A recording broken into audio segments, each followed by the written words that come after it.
Feeling super on this Wednesday edition of the show? Well, so is the Louisville baseball team. We'll talk about the Louisville Regional here on this episode of the show. Stay tuned.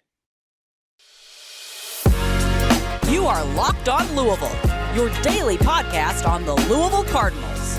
Part of the Locked On Podcast Network, your team every day. What is going on, everyone? Welcome into this Wednesday edition of the Locked On Louisville podcast. You already know what day it is. I'm your host, Dalton Pence. I want to take this time, as always, to personally thank you for making us your first listen of the day. With me, as always, and probably the last time I recorded, which was like over a week ago, you were on two shows. Well, Jeremy Wahman's back on, Cardinal Sports Home co-founder and editor. It is Wednesday, by the way, so what's going on, 55? You know, it's just bonus time with me. I'm getting in the booth as much as I can. You've had me on 3 or 4 times in the last week. Got to interview one of the greatest wrestling referees of all time last week on Ringside. I'm back again. Did our show the other day and dropped some nice little tidbits that I stand by 400% or 5,500%. And yeah, man, it's been a good week professionally. So I don't have my own shirt or anything, but I'm doing well. It has been quite a week, especially for the Louisville baseball team.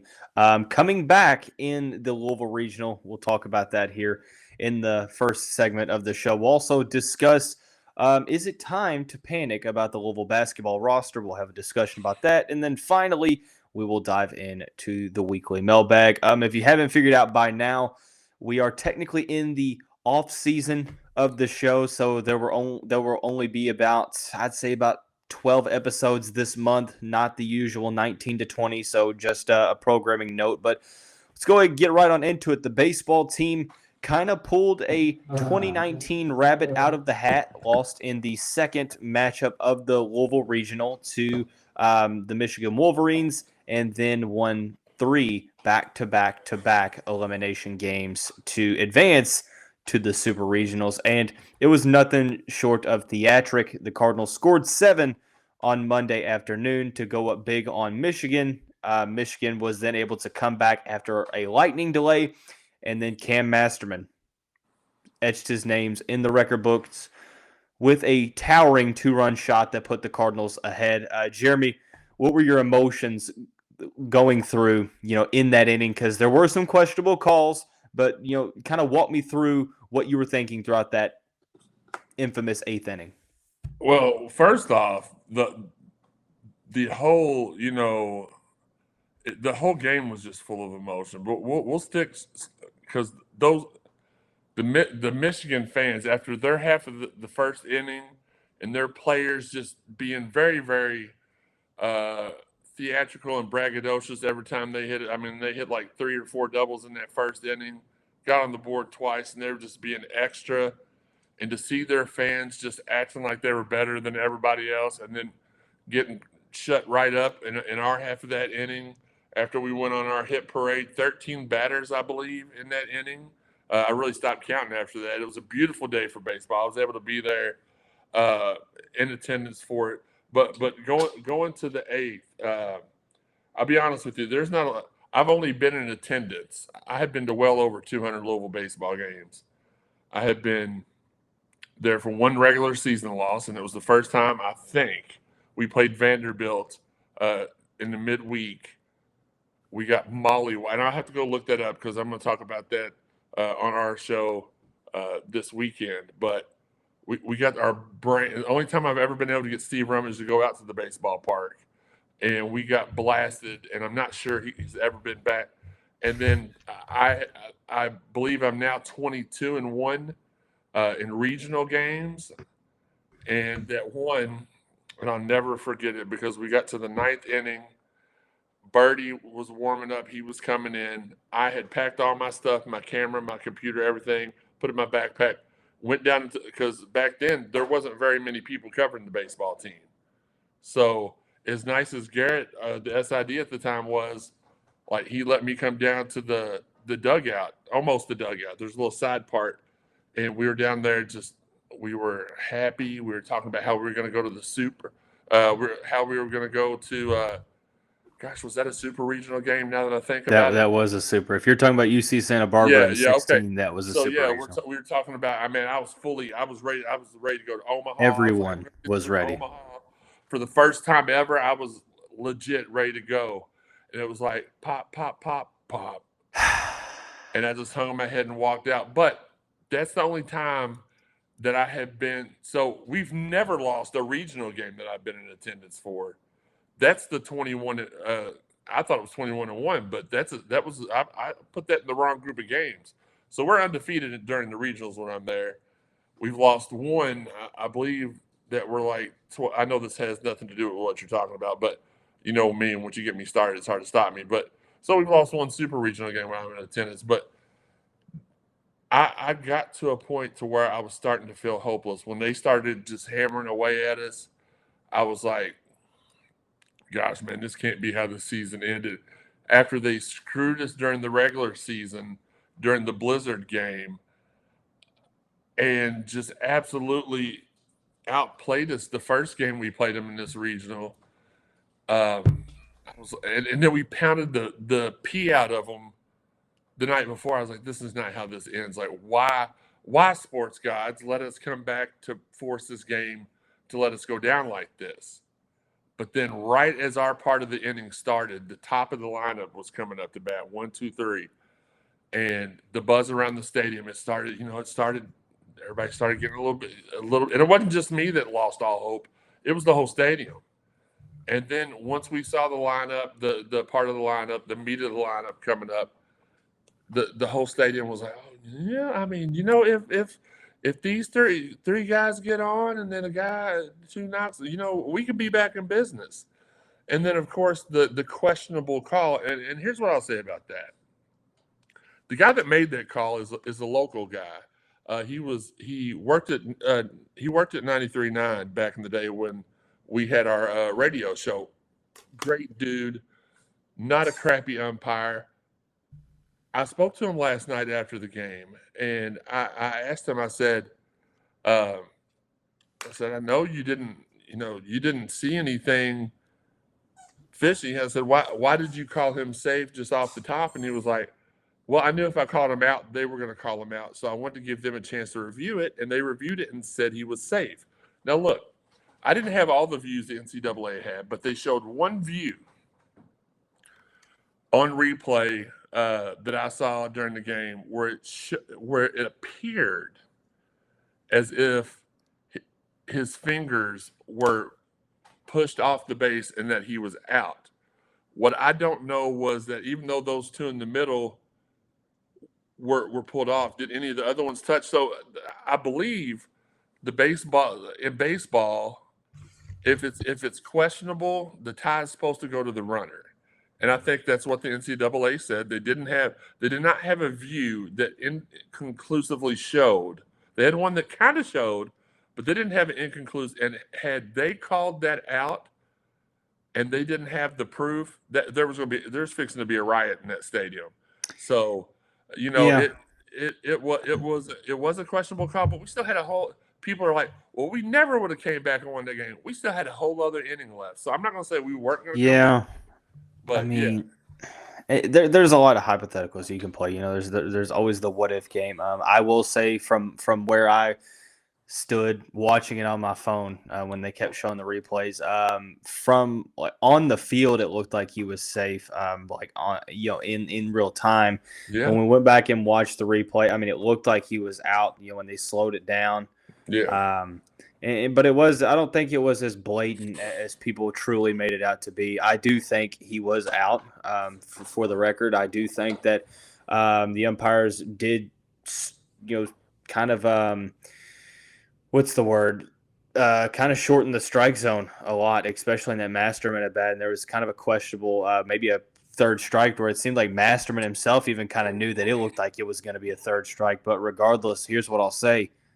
Don't give up 31 runs in 2 games, and you're going to a super regional. You gave up 20 runs in the game before, and you gave up 11. And the thing about it is even if, yes, the missed calls happen, I get it. But the thing about it is you're not going to find much sympathy from Louisville fans who got the wrong end of the whistle in 2015 when they even reviewed a home run, it was clearly crossing the foul pole before, and they continued to say it was a home run, which still haunts me to this day and haunts a lot of Louisville fans. So you won't find much sympathy from us. No. I mean, wasn't there a game in the Big Ten tournament? Was it this year or last year where they found that the pitcher was using illegal substance? That was a couple weeks ago. Yeah, I mean, it's very ironic how rich some of these takes are, and I just keep coming back to, okay, yeah, maybe that call maybe that call might change things, but that call alone doesn't mean that pitcher throws a meatball down the middle and Masterman cranks it over the left field fence. So, I mean, and like you said, it's a tie game. Let's say, Masterman does get called out on that third strike. It's a tie game going to the ninth. Like, there's no concrete thing to suggest that, whoever, Michigan's going to win that game. But regardless, it's done now. I think if you're pouting over it now, that's on you. The initial the initial reaction is what it is. Now we move on. We're going to the Supers College Station, where it seems like it's supposed to be 100 degrees all weekend long. Yeah. Before we move on to the next show, very quickly in a couple sentences, what's your initial thoughts on that super regional matchup with the Aggies? Well, really quickly, first off, miss me with all that BS, because when I rewatched the game today, the inning that they went on had their little 5 or 6 runs, we had 2 outs. We struck out a guy that he called it a ball, and he walked. So you can go through the game and pick out. Yeah, I mean, there's always those on both for sure. sides. Again, don't give up 175 runs in 2 days, and you ain't got nothing to worry about. I love Louisville baseball. I'm probably one of the biggest Louisville baseball fans there is. Could tell you all kinds of stats from all the teams since Dan McDonald. I just happened to start watching Louisville baseball the year he got here. Let me rephrase that. I started watching it faithfully. I had been to games when my friends played for Louisville when I was a kid and when I was at U of L, but I didn't follow it and had the passion I had for it until he got here. And it was just a coincidence. But with that being said, we've always kind of had a tough time playing in the state of Texas. I don't know if it's the heat. If you ask me, do I think we can win this series? Yes. Do I think we do?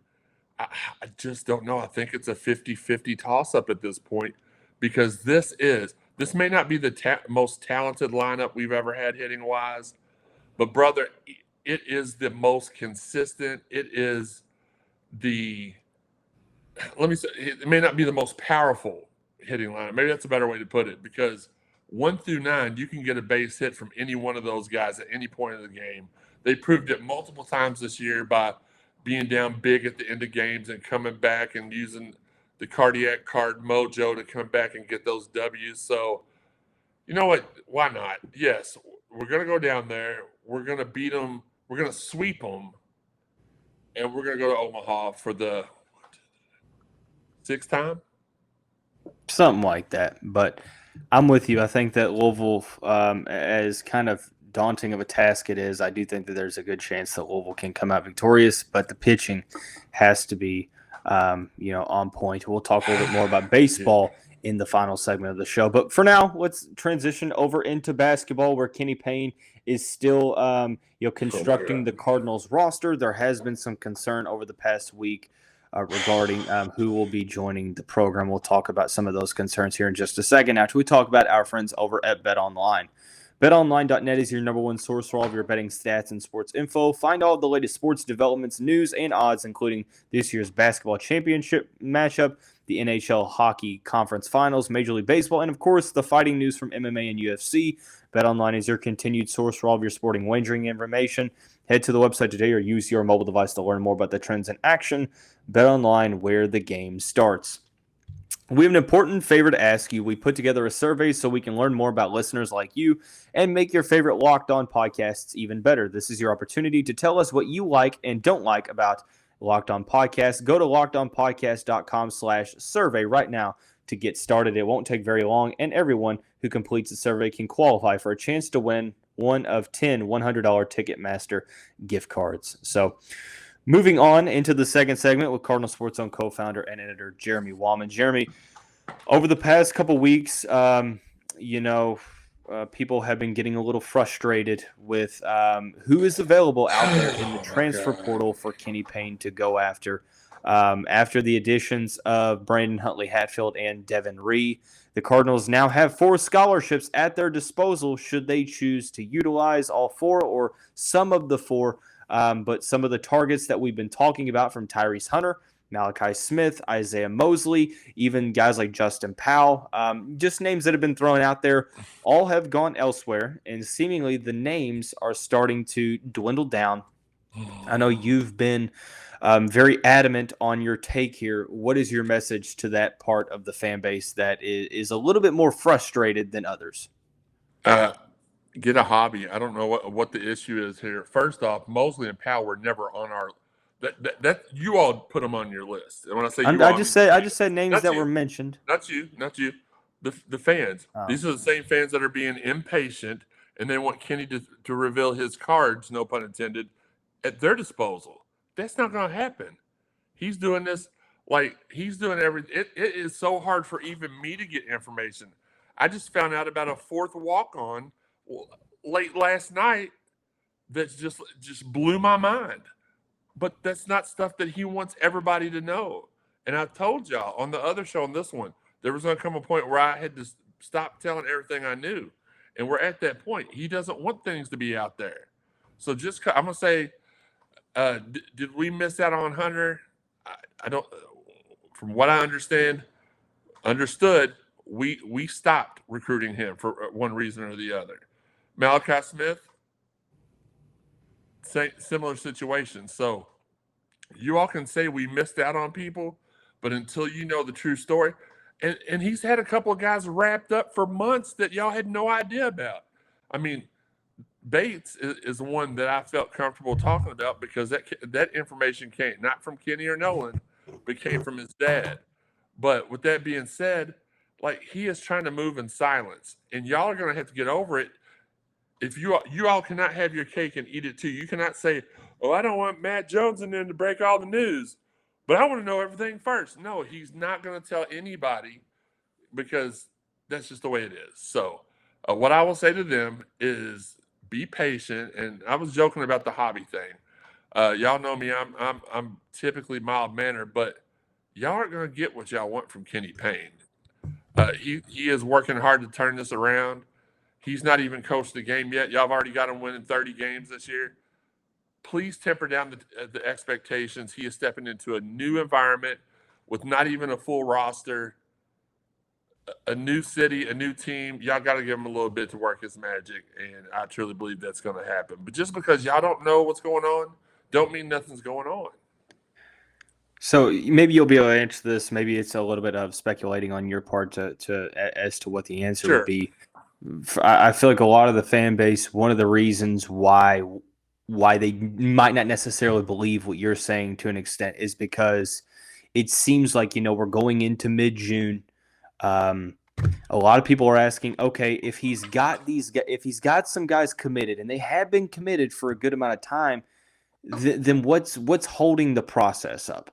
What's holding up these guys from making these decisions? I know some, were in one instance could be a guy that was in the, draft consideration, took his name out, but was already in the portal. What do you speculate as to reasoning behind some of the timing behind this, or maybe more so the delays that come with it? Well, let's just go ahead and address the pink elephant with Courtney Ramey. I truly believe, and I haven't been told this by his dad, this is my speculation, as you said. I truly believe he just wanted to work out with his trainers that he has at home for a little bit longer. And then we've got this, again, more speculation. We've got Justin Perez coming on staff, and he's with Rockefeller. But you know who else is signed with Rockefeller? Amani Bates. So, Amani Bates. Yeah, that guy. Yeah, and Dalton Pence. All the NIL going around. But maybe he's waiting for that to be announced, so it could be announced as hey, here's Justin Perez and his first guy he's brought in, Imani Bates. Like, we don't know. Y'all don't know. I don't know. We don't know. And I like it that way. I want to be surprised. Even though the Amani Bates thing, it probably would be a surprise if his dad wasn't telling everybody he knew and trusted what was going on. But nevertheless, even with Courtney Ramey, there was a guy, and please, I need y'all to have patience and stop taking everything with a grain. Start taking everything with a grain of sand. There was a dude that tweeted out last night, was like, can confirm Ramey's down to Purdue, Arizona, and West Virginia, which I don't know where West Virginia came from. It's been us, Arizona, and Purdue for the last few weeks. So, and then somebody called the dude out. I sent the tweet to Steve, and Steve said, I can't read the tweet. So I went back and looked, and somebody had quote tweeted him and was like, stop stealing information off of our message boards. So he deleted that tweet off and then created a new tweet that said he was down to just West Virginia and Arizona, which was kind of preposterous to me. And people were asking me last night about it. I was like, look, I haven't talked to him today, but, I'll ask him. So I did call him this morning, and he said there was absolutely no truth to that tweet. So, but we've got passionate fans that are just taking everything this dude was just a guy, and I'm not knocking him because I was there at one point. I was just a regular blogger that was trying to get my feet wet, and I did the whole clickbait thing at first because I didn't have anybody really to teach me the right and the wrong way to do stuff until a couple of years later. But and no shade to this dude, but he just was putting stuff out to be putting out. And when I asked him about it, he was like, no, y'all are still very much in the running, if not leading. So it's like, stop taking everything as if it's the gospel. You don't know. Why would you believe a West Virginia guy? Why would you believe those guys anyway? So just be patient. That's all I can say. That's how we'll end this. Be patient. Let the cake bake. I know you are tired of hearing me say that, but if you just listen to me, you wouldn't have to worry about listening to me again about it. Just, buddy, that cake's been in the oven for quite some time. Might need to. But that's fine though. They don't even typically, and these guys know this too. I'm glad you keep bringing this up because it's triggering other things. Like they don't even normally start practicing for the summer until mid-June, beginning of July. And I understand we're heading right towards mid-June, but that's when the Bates decision is supposed to be announced. I would be absolutely shocked if Ramey hadn't decided, and he did tell me he wasn't taking any visits to any of the schools. He was doing FaceTime recruiting visits with the people. So I would be absolutely floored if those two hadn't announced, regardless of whether they're going, by June the 16th. And that's just the date I'm throwing out there because it's the middle of the month. I would be floored if they hadn't announced by then. I'm not worried. I won't be worried until these people that I talked to on the AAU circuit have given me information 100 times, and only one time that I can remember, one or two times that I can remember, no, one time as far as AAU stuff. Now, other stuff, I've had people tell me stuff, and there's one guy that's told me something that ended up being wrong twice, but it wasn't because he was wrong. It was because Jeff Brom ended up spurning us the first time and getting bumped the second. But anyway, I fully believe, getting off track there a little second, I fully believe the people that I talk to, and until they tell me, hey man, somebody came with a bigger bag, y'all are out, I'm going to believe them, and they've given me no reason not to. And there you go. Be patient. Be patient. Be patient is what Jeremy's point is all about. There are some questions in regards to what we have on the roster right now. We're going to answer some of those questions in the weekly mailbag segment coming up here in just a second after we talk about our friends over at Built Bar. There is a new flavor in the works. It is finally out. I can share it. It is caramel brownie. I was able to try it this past week, and I'll be honest, it is hands down my favorite product that Built Bar has to offer and had offered over the past year, quickly dethroning the salted caramel and the birthday cake puffs. Forget about dessert. These are better than dessert, in my opinion. You can look at the macros chart to check out all of the healthy benefits. On top of just being plain delicious, you get a lot more benefits than you would, a regular protein bar. So, like I said, go to built.com, check out all the amazing flavors that are available. There's a huge variety of different flavors. You can also check out the healthy benefits there. That's built.com. You can use the promo code LOCKED15 for 15% off your order. Once again, LOCKED15 for 15% off at built.com. Final segment of the show, Cardinal Sports Zone co-founder and editor in the virtual studio with us today. That is Jeremy Wahman, as always. Couple questions, Jeremy, that I want to bring to the forefront. Some good questions from this week's mailbag. Some of the best questions that I felt like I've had in quite some time. First, thanks for question finally is, using my questions. Yeah, the first question is, are there realistic expectations? In other words, it says in parentheses, Ramey and Bates. If Louisville were to add both of those guys, what do you think a ceiling would be for the team adding those two into the current situation of what the team has now?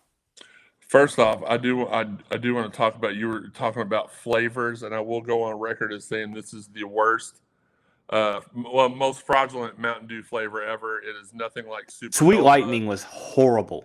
Dude, Flaming Hot Cheetos and Funyuns, which are real. You want to know what the worst one was?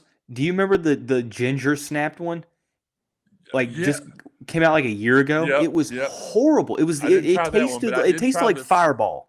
I did try the snapped apple, and it was okay, but I would like to have had a little more hint of it. Like if this one tasted anything like grape, I think I misled I didn't read the thing. I just saw purple and thunder. It's no Supernova though. No, it's no Supernova, and I will start that debate up anytime. Just did on Twitter right now while I was waiting. But gosh, man, it's hard to say. We add Ramey and Bates, and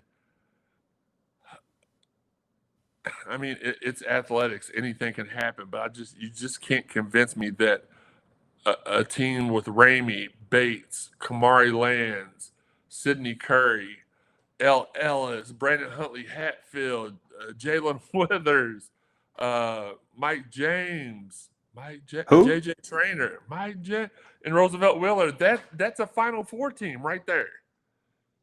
But as we all know in sports, talent doesn't always equal success. So it's going to be up to Kenny's style of coaching, honestly. So I don't want to answer that, but I'm expecting, just with or without, about a 22 to 25 win regular season, a 3 or 4 seed in the NCAA tournament, and just go from there. I don't want to put too loud. I feel like I'd be doing Coach Payne and the team a disservice by saying, "Oh, national champions, B." I don't want to do that because it is very, very possible that he gets in here and we just win a couple more games than we did last year, because he's still just installing hit, which I don't understand about coaching wise anyway. I've preached this about Coach Sat the last 4 seasons. You got to give a coach time to install his offense and get everybody to buy in, and everybody may not buy in this year. So it may take till year 2, but I can guarantee you this: ain't nobody gonna be talking next year after the recruiting, after we get DJ and his buddies and what's the kid from out in California? What's his name? I know you know who I'm talking about. JJ. Why am I drawing a blank? I don't know, because I am too. Anderson? No. Look, anyway. Maverick Rowan? Yeah, Maverick Rowan. That's exactly. Yeah, that's the guy. That's who we were talking about the whole time. But no, and I'm drawing the blank too. But if we can even get a fraction of the guys that are on the recruiting list, the 2 guys, and I have never sat here and said, "Oh, we're going to flip 2 guys from Duke," but there are 2 guys on Duke's that have committed, not signed, that have expressed interest in Louisville. So if we can get one of those 2 guys, and then we get DJ, and then maybe we get his big friend Aaron Bradshaw to join us, and then we get the Cali kid, and then what's the other kid from the Midwest that we're recruiting? The one that you're not too high on, but others are really high on. Booker? Xavier Booker, yeah, from Cathedral. Or is it Higgy that's not high on him and you like him? I don't remember. Anyway, we land that class and nobody's thinking about what he did his first year. And for me, I only care that he is bringing a different culture to the basketball team, a culture that listen, I've seen some things at U of L basketball that I cannot talk about on the air and that I'm not very proud of. but that they happen. And those things would not happen under Kenny Payne. And I'm kind of glad that we are changing that up, that the culture is going to be different, because Kenny loves these kids. And he truly, when he says, I want to make sure they're all successful, he truly wants to do that. So please don't just bear with them the first year. And then after that, you can call national championship every year. I'm fine with that. But give him some time to get his own people. New strength coach will be announced hopefully this week or next week. He's a good hire from what I've told. From what I've been told.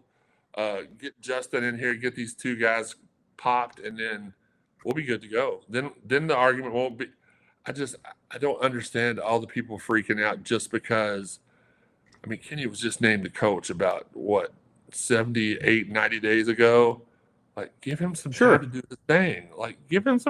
his thing. I hear you. It's kind of a touchy topic because, like, I feel like you're either on one side or you're on a complete different side. Like, there's almost no middle ground. Well, that's kind of how everything is nowadays, I guess. This question truly made me think, and I went back and forth on it for about 30 minutes. Who is going to be the best pro from this Louisville baseball team? Oh, I thought you were going to say basketball team. I was going to say Kamari Lands without a doubt. Pro from this baseball team. Wow. I said Jack Payton. Okay. Payton, I went with Jack Payton, but I also kind of flip-flop because I think a guy like Christian Knapczyk is a player that could be at the end of the day maybe top of the lineup somewhere just because he's just a dude. I'm gonna cop out and I'm gonna name three. I'm gonna go Dalton Rushing, Cam Masterman, and Ben Metzinger because I've liked what I've seen from all three of them all year. Kind of almost like the same type of hitter, like kind of underrated contact-wise, but when they get a hold of one, it's a goner. So Dalton Rushing kind of reminds me of Lucas Dunn, great power hitter. Interesting. Can pretty put it where he wants. He was at the game the other day. Dalton Rushing gives me like Kobe Fitch vibes. Okay. Remember Kobe, very kind of underrated contact guy, but he has some wicked power. That's a really, really good comparison there. Cam kind of reminds me a little bit of Blake Taberry and Jeff Gardner. Like that. Too. And then Metzinger. Now Metzinger's, to me, I'm going to go ahead and say he's the number one guy for me because he's got a little bit of everybody in him. Pause. And I can't even just narrow it down. He's got so much of all the Louisville grades. You could point to every little thing with him. He's got so much potential, and I'm trying to remember the guy's name, and I'm not even going to try because I don't want to offend anybody that's listening, and I leave them out. So, but no, Ben's got so much of. I mean, Ben's even got a little bit of Luke Smith in him with his swag and the way he does his stuff. So those would be my three. And whereas I had great comparisons for the first two, Ben, I can't really narrow it down. But he's got a little bit of Coco Johnson, a little bit of Corey Ray, a little bit of why is my mind blanking? What was his name? Danny Rosenbaum. I mean, he's got a little bit. Danny Rosenbaum. Yeah, that's a name. That's a fun name. I haven't heard that. I'll tell you. I think I liken Jack Payton to Will Smith a lot. Yeah, that's a good comparison. I think Jack Payton next year is going to be All-American status. I definitely do believe that there's a lot of good names, but unfortunately, our time is coming somewhat to an end. We're not sorry. No, going a little over the time limit. We're not. But Jeremy, you have the floor for however long you need to give us your parting thoughts. Plug us into your social media as you do. Okay. Well, and the guy that it hit my head as I stopped talking, it was Colin Lyman. Such a clutch guy. He was very underrated his first 3 years. But man, he was so clutch. And I don't know any of the former Louisville Cards will tell you any different. My final thoughts, this is garbage. Even though I keep drinking it, I'm very thirsty. It's very cold. This is trash. Mountain Dew, do better. DEWBETTER. You can find me on social media right there. Wait a minute. Right there. Jeremy_CSE. The website is at Card Sport Zone. And get on YouTube. You can subscribe to the Cardinal Sports Zone podcast there. Just type in Cardinal Sports Zone, 3 words. You can also find it at the Card Sports Zone, Twitter, and all that other fun stuff. But if I was you, I would subscribe to it on YouTube because you do get notifications leading up. Or just subscribe to my Twitter feed, and every time I tweet out the show's about to start, you'll know. So, but that's all I got today, man. It's been a very, very exciting week.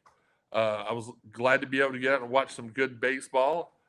I did not attend the one loss, so I did rack up 4 dubs this week, so that was good. And just keep the positivity, Card Nation, and please check the sources. Don't let Cards 124 in my mom's basement say something and y'all run wild with it. It's not that serious, and it's not that. Just be patient, as Sam would say, relax, and just enjoy Cardinal baseball, because at the end of the day, it could be worse. You could be Florida State that's got 40 super regionals, 30 trips to Omaha, and 0 World Series rings. Or you could be the team down the road that swears in their locker room that the road to Omaha goes through Lexington and yet has never made a College World Series. I don't know how that works. I don't either. I can only assume that there was. If it is like a team that's like coming from like North Carolina that might be driving through Kentucky to maybe get to Omaha. I mean, I don't know. Yeah, I mean, it would have to be fly, a detour, maybe some road work. I don't know. Maybe they mean we have to drive through Lexington in order to turn around and come right back through to go to Omaha. I'm not really sure how that works. That's probably the most, other than their college football national championship trophy. You mean the one where they were 7th in the AP poll in 1957? That one? Yes. That's the most asinine. Those two tied for first with the most asinine things I've ever heard of in any sports rivalry. Like Central Florida claiming the national title in, 2018? No, they deserve that. They deserve those two things, though, and this right here is the dumbest thing I've ever seen in my entire life. What is that, a T? I don't know. All I know is I told my cousin, he's a principal down in Edmonson County, at Edmonds County High School, and I told him, I said, "Hey, dude," or he was telling me that he was bringing a bunch of his kids up here for something, a camp or something. I said, "Hey, just make sure they know that if they do this, that up here, that's a sign of ignorance." And he's like, "Really?" I said, "Yeah. Make sure you teach them that. That could get them beat up on some corners." And then I guess he was later in the day, he called me laughing. He's like, "Okay, I see what you did now." But yeah, this is stupid. So is the national championship trophy. You know what? I'm inspired by that. I'm going to get me a national championship trophy made with my 30 straight NCAA championships on the PlayStation 3, and then put that in Louisville's locker room. And then we can do this, man. So this is a Wendy's? Yeah, I know, man. It definitely is. But no, that's all I got to plug this week in Kentucky State. Oh, man. We went over a little bit. As always, we're not sorry. But, hey, that's going to wrap up this fantastic Wednesday edition of the show. Everyone have a great day, and I guess we'll see you back here whenever I decide to record another episode. I'll get you my debit card information for the extra 9 minutes.